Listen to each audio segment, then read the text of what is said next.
धनु राशि वालों के शुरू हुए साल के सबसे शुभ दिन 286 दिन धनु राशि पर शुक्र मेहरबान।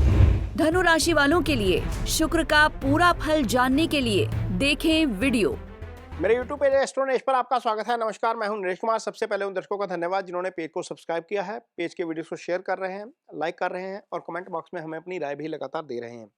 दोस्तों, आज के वीडियो में बात करेंगे शुक्र की। शुक्र ज्योतिष में विलासता के कारक हैं, लग्जरी के कारक हैं, एंटरटेनमेंट के कारक हैं, विपुल धन के कारक हैं। शुक्र की महादशा सबसे लंबी होती है। हालांकि शुक्र दैत्य गुरु है, लेकिन इसके बावजूद ज्योतिष में दो ही प्लैनेट ऐसे हैं जिन्हें शुभ माना गया है। पहले हैं गुरु, दूसरे हैं शुक्र। शुक्र और गुरु दोनों नैसर्गिक तौर पर शुभ हैं। हालांकि बुध भी शुभ ग्रह है, लेकिन बुध यदि पाप ग्रह के साथ बैठ जाते हैं तो वो पापी हो जाते हैं और मैक्सिमम केसेस में ऐसा होता है कि बुध सूर्य के साथ हो जाते हैं, क्योंकि बुध और सूर्य का मैक्सिमम डिस्टेंस जो है वो 27 डिग्री रहता है। इसलिए वो ज्यादा मामलों में पीड़ित हो जाते हैं या अस्त हो जाते हैं। तो ले देकर दो ही ग्रह बचते हैं जो शुभ है। चंद्रमा, पूर्णिमा के आसपास के चंद्रमा शुभ माने जाते हैं। सूर्य से 72 डिग्री दूर के चंद्रमा ठीक माने जाते हैं। लेकिन अमावस के आसपास के चंद्रमा, अमावस के 5 दिन के पहले के चंद्रमा, 5 दिन के बाद के चंद्रमा शुभ नहीं माने जाते। ये कंडीशनल शुभ है। बुध कंडीशनल शुभ है, लेकिन शुक्र और बुध के ऊपर ऐसी कोई कंडीशन लागू नहीं होती। वो नैसर्गिक तौर पर शुभ है और जब ऐसा शुभ ग्रह गोचर में अच्छा हो जाता है तो वो आपको डेफिनेटली अच्छे फल जो है वो करता है। और शुक्र इकलौते ग्रह हैं जिनकी दशा, महादशा यानी कि वो 20 साल होती है और सबसे ज्यादा होती है। और शुक्र ही इकलौते ऐसे ग्रह हैं जो 9 घरों में कुंडली के शुभ गोचर में होते हैं। 12 घर होते हैं कुंडली में टोटल, जिनमें से 9 घरों में शुक्र का गोचर बहुत शुभ माना गया है। कोई भी और ग्रह जो है वो 9 घरों में शुभ गोचर में नहीं होता। चंद्रमा और बुध 6 घरों में शुभ गोचर में होते हैं, लेकिन बाकी कोई भी ग्रह 4 से ज्यादा घरों में शुभ नहीं होता। राहु, केतु और सूर्य तीसरे, छठे, 10वें, 11वें में अच्छे होते हैं। मंगल, शनि तीसरे, छठे, 11वें में अच्छे होते हैं। शुक्र और बुध का शुक्र का गोचर ऐसा है जो सिर्फ और सिर्फ 9 घरों में अच्छा होता है। गुरु भी दूसरे, 5वें, 7वें, दूसरे, 5वें, 9वें और 11वें में ही अच्छा गोचर होता है उनका। लेकिन यहाँ पर जब शुक्र है वो शुभ गोचर में आ जाते हैं तो आपको बहुत फायदा देते हैं। आज के इस वीडियो में धनु राशि के जातकों की बात करेंगे, जिनके लिए शुक्र अगले लगभग 9 महीने 286 दिन के लिए बहुत शुभ हो जाएंगे। और शुक्र धनु राशि के लिए इतने इंपॉर्टेंट है क्योंकि वो 11th हाउस के स्वामी हैं। 11th, ये कुंडली आप लगी हुई देख सकते हैं यहाँ पर। देखिए यहाँ पर 11th हाउस जो है वहां पर शुक्र की मूल त्रिकोण राशि धन जो है वो तुला राशि है। और इस राशि के स्वामी, इस भाव के स्वामी होने के कारण शुक्र जो है यहाँ पर बहुत शुभ हो जाते हैं। हालांकि छठे भाव में वृषभ राशि भी आती है, लेकिन कोई भी ग्रह अपनी मूल त्रिकोण राशि के फल ज्यादा करता है, दूसरी राशि के कम करता है। तो ये शुक्र की जो पोजीशन है आपकी कुंडली में, चूंकि 11th के लॉर्ड है, 11th के लॉर्ड का शुभ होना बहुत अच्छा है। 11th हाउस आपकी एलिवेशन का भाव है, आपकी तरक्की का भाव है, आपकी आय का भाव है। शुक्र इच्छाओं के कारक हैं, 11th हाउस इच्छाओं का भाव है। तो बहुत सारी चीजें हैं जो यहाँ से आपको 11th हाउस से मिलती हैं इस मटेरियलिस्टिक वर्ल्ड में। और शुक्र मटेरियलिज्म के कारक हैं। तो यहाँ पर शुक्र का शुभ होना आपके लिए बहुत अच्छा है।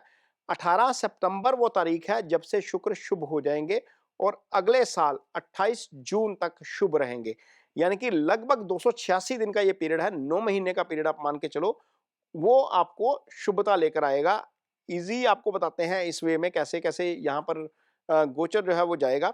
18 सितंबर को शुक्र आपकी कुंडली में 11th हाउस में आएंगे। 11th हाउस आय का भाव है, इसको प्रभावित करेंगे, सीधा आय में वृद्धि करने का काम करेंगे, सामाजिक प्रतिष्ठा में वृद्धि करने का काम करेंगे। यहाँ पर शुक्र इस भाव के फल करेंगे। इस भाव के कारक हैं, अपने घर में बैठे हैं, अपने घर में बैठे हैं, इस भाव के स्वामी हैं, तो निश्चित तौर पर इस भाव के फल तो वो डेफिनेटली करेंगे करेंगे। इसके साथ ही चूंकि शुक्र पंचम को देख रहे हैं, यदि आप सिंगल हैं तो डेफिनेटली आपकी लाइफ में कोई आ सकता है। शुक्र रोमांस के कारक है। पंचम जो होता है वो निश्चल प्रेम का भाव होता है। एंगेजमेंट पंचम से देखी जाती है, तो कोई आ सकता है। यदि कोई है ऑलरेडी तो उस जो ऑलरेडी है उसके साथ आप अच्छा समय बिता सकते हैं, क्योंकि यहाँ पर 13 अक्टूबर तक ये एक्टिव रहेगा भाव। और यदि संतान नहीं है, संतान की प्लानिंग कर रहे हैं, तो संतान की कंसेप्शन भी हो सकती है। जो जितने भी धनुराशि के जातक हैं उनके लिए पंचम एक्टिव होगा शुक्र के द्वारा, और संतान की उत्पत्ति की शुरुआत शुक्र से ही होती है। जो है चूंकि जो ह्यूमन बॉडी है, मेल बॉडी में जो सीमन होता है वो शुक्र, उसके कारक शुक्र होते हैं। तो यहाँ पर एक संभावना ये भी है कि फिफ्थ आपका एक्टिवेट होगा तो संतान पक्ष से या तो अच्छी खबर आएगी, संतान है तो, यदि नहीं है तो एक प्लानिंग हो सकती है, यदि सिंगल है तो लाइफ में कोई आ सकता है, यदि कोई है ऑलरेडी तो उसके साथ अच्छा समय स्पेंड करने का मौका मिल सकता है। ये रहेगा जो जब शुक्र यहाँ पर रहेंगे आपके 11th हाउस में। इसके बाद शुक्र चले जाएंगे आपके 12th हाउस में। 12th हाउस मोक्ष का भाव होता है, खर्चे का भाव होता है। सारे ग्रह यहाँ पर आकर अशुभ हो जाते हैं। शुक्र इकलौते ग्रह हैं जिसको 12वें की अशुभता नहीं टच करती, क्योंकि काल पुरुष की कुंडली में यहाँ पर आ जाती है मीन राशि, जो शुक्र की मूल जो है वो उच्च राशि होती है, इसलिए यहाँ पर शुक्र को 12वें का दोष नहीं लगता। अब यहाँ पर शुक्र बैठेंगे तो सबसे पहले तो अपने राशि को देखेंगे, अपनी राशि को देखेंगे, छठे भाव को। रोग ऋण शत्रु का भाव होता है। कोई कोर्ट का केस चल रहा है तो वहां पर आपको रिलीफ मिल सकती है, कोई कर्जा है तो वहां पर रिलीफ मिल सकती है, कोई रोग चल रहा है वहां पर रिलीफ मिल सकती है। और यहाँ पर शुक्र चूंकि 12वें में है, विदेश यात्रा भी हो सकती है। तो यहाँ पर धनु राशि के जातकों के लिए जो अक्टूबर का महीना है, यहाँ पर विदेश यात्रा हो सकती है। ये 13 अक्टूबर तक ये समय चलेगा। आगे आएंगे शुक्र चंद्रमा के ऊपर से आ जाएंगे। 11th हाउस के स्वामी का चंद्रमा के ऊपर से गोचर करना आय में डेफिनेटली वृद्धि का काम करेगा, सामाजिक प्रतिष्ठा में वृद्धि करने का काम करेगा। यदि आप मैरिड हैं तो सप्तम भाव को शुक्र यहाँ पर देख रहे हैं आप कुंडली में, देखिए यहाँ पर जो एरो नजर आ रहा है, तो यहाँ पर शुक्र जो है वो आपके पार्टनर के साथ आपके रिलेशन को कोऑर्डिनेट करने का काम करेंगे, तालमेल बेटर करने का काम करेंगे, पार्टनर की हेल्थ को थोड़ा सा बेटर करने का काम करेंगे। यदि बिजनेस पार्टनर है तो वहां पर तालमेल थोड़ा सा बेटर हो जाएगा। ये शुक्र का प्रभाव आपकी कुंडली में, जब चंद्रमा के ऊपर से धनु राशि के ऊपर से शुक्र गोचर करेंगे तो ये रहेगा आपकी कुंडली में। उसके बाद क्या होगा, शुक्र दिसंबर के महीने में आपकी कुंडली में सेकंड हाउस में आ जाएंगे। ये शनि की राशि है आपकी कुंडली में। आप देखिए यहाँ पर शनि की मकर राशि नजर आ रही है। शनि और शुक्र मित्र हैं और यहाँ पर शुक्र चूंकि धन के कारक भी हैं, धन भाव के ऊपर से गोचर करेंगे तो धन में वृद्धि कर देंगे। यहाँ पर आपकी कुंडली में आप देख सकते हैं आय स्थान के स्वामी का धन स्थान में जाना, अपने मित्र के घर में जाना धन के लिहाज से अच्छा है। यहाँ पर शुक्र देखेंगे अष्टम भाव को। अष्टम भाव आपके पार्टनर के भाव का दूसरा होता है, यानी कि उसका धन होता है। ससुराल पक्ष से जो धन आता है वो अष्टम से देखा जाता है।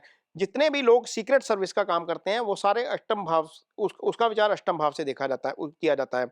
जितने भी लोग रिसर्च से जुड़ा हुआ काम करते हैं, चूंकि ये डीप डिगिंग का भाव है, इसको गड्ढा बोला जाता है, तो यहाँ पर रिसर्च से जितना भी जुड़ा हुआ काम है वहां उन लोगों को फायदा हो सकता है। धनु राशि के जो जातक रिसर्च से जुड़ा हुआ काम करते हैं उनके लिए धन लाभ के योग बनते हैं यहाँ से।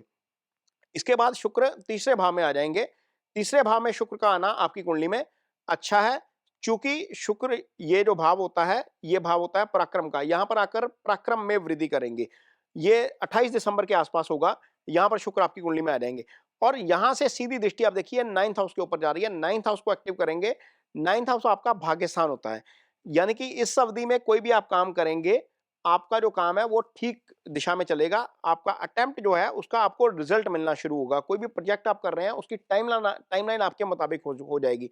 धार्मिक यात्रा यहाँ से करवा सकते हैं शुक्र, अध्यात्म की तरफ लेके जा सकते हैं, चूंकि जो है वो 9th हाउस अध्यात्म का ही भाव है। इसके ऊपर पॉजिटिव दृष्टि आने का मतलब है कि ये भाव एक्टिव हो जाएगा। धार्मिक यात्रा भी हो सकती है। ये एक तरीके से अच्छी स्थिति रहेगी।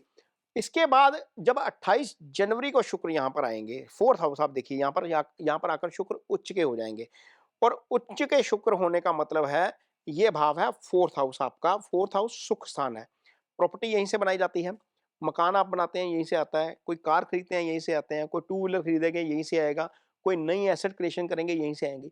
और सबसे अच्छी बात पता क्या है, यहाँ पर शुक्र 4 महीने रहेंगे, पूरे 4 महीने यहीं पर रहेंगे। नॉर्मली शुक्र का गोचर 27-28 दिन का होता है, लेकिन शुक्र यहाँ पर आकर चूंकि वक्री भी होंगे, मार्गी भी होंगे, इसलिए ये पीरियड यहाँ पर 4 महीने का हो जाएगा और ये 4 महीने आपका ये घर एक्टिव रहेगा। यहाँ से शुक्र सीधी दृष्टि देंगे दशम भाव को, कारोबार में डेफिनेटली वृद्धि करेंगे। 28 जनवरी के बाद का ये पीरियड है। 28 मई के आसपास, 31 मई के आसपास शुक्र आगे राशि बदलेंगे तो यहीं पर रहेंगे। यहीं पर रहने का मतलब है कि कारोबार में वृद्धि करेंगे, आपका कारोबार नौकरी पर आपका प्रभाव बढ़ाएंगे। कोई भी आप काम करते हैं वहां पर डेफिनेटली उसका आपको असर नजर आएगा। एसेट क्रिएशन का काम हो सकता है, प्रॉपर्टी खरीदने की प्लानिंग हो सकती है, कार खरीदने की प्लानिंग हो सकती है।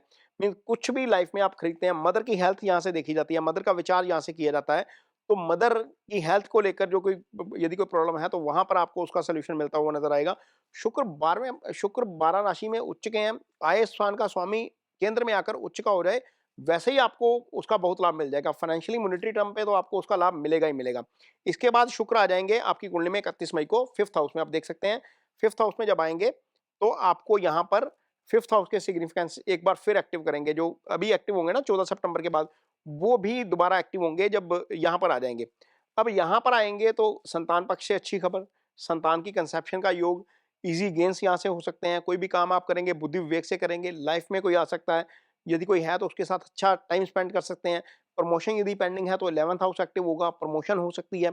इच्छाओं की पूर्ति यहाँ से होगी क्योंकि शुक्र उस भाव को देख रहे हैं जो इच्छाओं का भाव है, आय का भाव है और शुक्र का अपना भाव है। तो ये जो पीरियड है आपके लिए लगभग 286 दिन का पीरियड है, वो डेफ़िनेटली आपको शुक्र अच्छा फल देने वाले हैं धनु राशि के सारे जातकों को।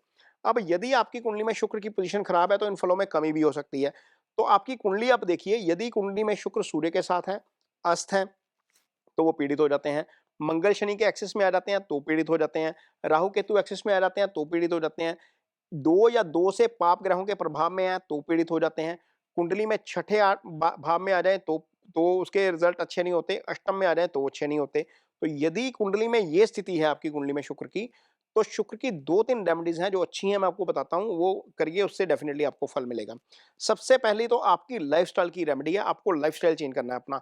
कपड़े थोड़े से लाइट कलर के पहनने शुरू कर दीजिए और अपने आप को थोड़ा-सा साफ रखना शुरू करिए। कुछ लोग होते हैं जिनको सफाई ज़्यादा पसंद नहीं होती, वो शुक्र खराब होने के कारण होता है। यदि आप अपने आप को साफ रखना शुरू करते हैं, तो उससे डेफ़िनिटली आपका शुक्र जो है, वो अच्छा होना शुरू हो जाता है, उसके आपको अच्छे रिज़ल्ट मिलते हैं। सबसे पहला इम्प्लीमेंटेशन तो आपने खुद के ऊपर करना है। दूसरी रेमेडी है, शुक्रवार के दिन गऊ को चारा डालिए या गऊ को आटे का पेड़ा डालिए या गऊ को गुड़ डाल सकते हैं। ये रेमेडी शुक्र की बहुत अच्छी है। यदि आप मैरिड हैं और मेल हैं, तो आप अपनी वाइफ के साथ अपना रिलेशन जो है वो थोड़ा-सा कॉर्डियल रखिए, क्योंकि घर में वाइफ जो है वो शुक्र की कारक है। वाइफ को सरप्राइज़ दे सकते हैं, कोई बर्थडे पे गिफ्ट दे सकते हैं, बिना बर्थडे पे भी दे सकते हैं, मूवी ले जा सकते हैं, डिनर ले जा सकते हैं।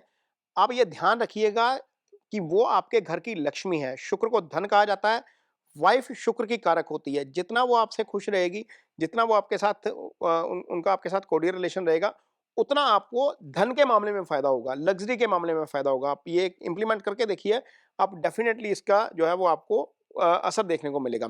तो ये शुक्र की रेमेडीज़ हैं, यदि आपकी कुंडली में शुक्र की स्थिति थोड़ी-सी खराब है। ये ज़रूर अप्लाई करिए। ये वीडियो आपको कैसा लगा, इस पर कमेंट बॉक्स में अपनी राय ज़रूर दीजिए। यदि ये वीडियो अच्छा लगे तो इसे शेयर ज़रूर करिए, पेज को सब्सक्राइब ज़रूर करिए। इसके साथ ही मुझे दीजिए इजाज़त।